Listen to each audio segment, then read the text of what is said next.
Hi Jess! So yeah, this video is coming to you in two parts, as your video was to me. First part is about your singing, and so I was just thinking, like, it's okay to have a day job, like, while you're trying to, like, you know, figure it out. I think there's also, like, YouTube, and there's so many people who do, like, vocal covers of songs. Like, one of my favorite YouTubers, Alex Goot, he, like, became, like, really well known because of his covers of songs and stuff, and then that, like, helped him to do his individual music. So, I mean, like, there's so many things, like, that you have open to you. I think you just have to do them, and I think that's what, like, like, being scared comes in.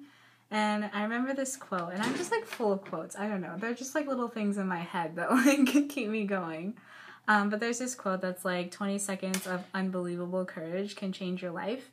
And I really, really, really believe in that. And, like, whenever I feel scared or, like, doing something, then, like, I always think of that. Because you don't want to be, like, living with regrets and, like, what if I did that, or, like, you know, what if I took that chance and now I won't be able to, or something. And, like, I don't know, I just think you gotta take chances now while you can, because, like, later you might not be able to, or it's gonna be harder. Becoming more comfortable with ambiguity is, like, something I've been, like, really trying to focus on and, like start to be okay with. It's been hard, but it, like, makes life a lot easier. Yeah, so I'm excited to talk to you about this because it was awesome. It was a phenomenal play. I really like your favorite scene, and my favorite scene actually comes like almost, like, pretty much directly before that. And it's the scene between Cunningham and Satan. It's not because Satan is played by Joey, though I still want to see him play this part because it's really great. But at first, Cunningham was my favorite character because she didn't, like, put up a shit, and she was, like, so gung-ho about, like, getting justice for Judas and everything. And, like, but in this scene is where her kind of, like, her character flaw comes in. And so I really like this scene because, so Satan is called up to the stand again, and I kind of think, like, she thinks she knows she's going to get the answers she wants from Satan, thinking that he's, like, evil and, like, the runner of hell and, like, a fallen angel and stuff, but she doesn't in this scene. She asks Satan about God. Satan says that he loves God and that God loves him and that God loves Judas. So then Cunningham says, if God loves you, then why did God kick you out of his kingdom? And Satan says he left. But they don't tell you that in the Bible because the only way people can see God is as something as powerful and punishing, which I think is kind of true.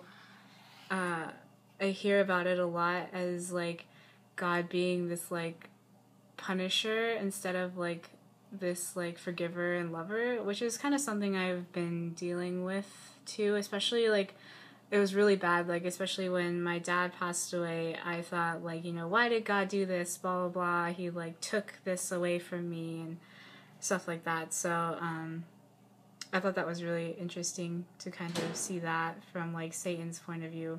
And so then she goes and she says, well, she tries to make her case in saying that if God loves Judas, then why is he suffering? And Satan says, well, Judas can leave hell whenever he wants. And then Satan's kind of like, you know, I want him to leave. He's just taking up space. And it says earlier in the scene that God gives everybody free will. And that Judas turned to despair, and then despair is told, like, way earlier in the play, as having too much pride to turn to God, and therefore, like, Judas can't escape his own hell that he's created because he is in despair because he has too much pride. And then that kind of connects with your scene about how between Judas and Jesus, and how like, Judas can't escape his own personal hell, which I think is really, really, really interesting. I'm also, it's, like, kind of a tie. So I like that scene. And then I'm also in love with the ending, when Butch Huntingwell is saying his monologue, And then at the end, he like tells Judas, who's like kind of like sleeping or whatever in his catatonic state. He says that you cashed in silver, Mr. Iscariot, but me, I threw away gold. That's a fact. And it's like him basically talking about how he like cheated on his wife and how he like lost her and his family. And I think this says that the greatest thing you can lose is love. That Judas turned in Jesus for money and like for possible fear of like the government and like powers and things like that. But Butch Honeywell lost like the love of his life, like his wife and his family. And I think this also goes into a kind of forgiveness, that like God is going to forgive Judas, God and Jesus forgives Judas. But the hardest part is forgiving yourself. And I think that's why Butch Honeywell's in purgatory, because I think Butch, like at the beginning, they said that he's like on life support, and so he's not actually dead.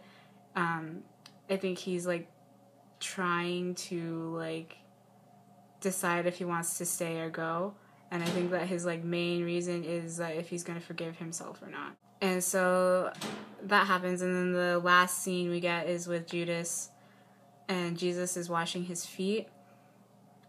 And I think that this is a sign of forgiveness and cleansing, and like trying to open Judas's eyes to see Jesus as he really is, as someone who's like gonna forgive him and is like still his friend and still loves him, as he was saying. And like how in your scene, Judas couldn't look at Jesus, and I think that his washing his feet scene is like a way for Jesus to kind of like try and open up Judas's eyes, because Jesus washes the disciples' feet, and that's when the disciples don't know that it's Jesus. And then when Jesus washes their feet, their eyes are open and they can see him, and they can see that he really is Jesus. And so I think that the way this play ends, like with this scene, is like you don't see Jesus stop washing Jesus' feet, you just see him still washing. And I think it's just showing that Jesus is like still forgiving Judas, and like this repetitive action is like so much so that he like wants to forgive Judas so much so that Judas can like forgive himself. Which I think then goes back into his whole like personal hell thing, which is why he's kind of stuck there. But yeah, so this play is really fucking great, and there's like a lot more stuff to talk about. So, we've done our favorite scenes, and I kind of talked a little bit about my favorite character. So I kind of want to know what your favorite character is. Okay, love you, bye!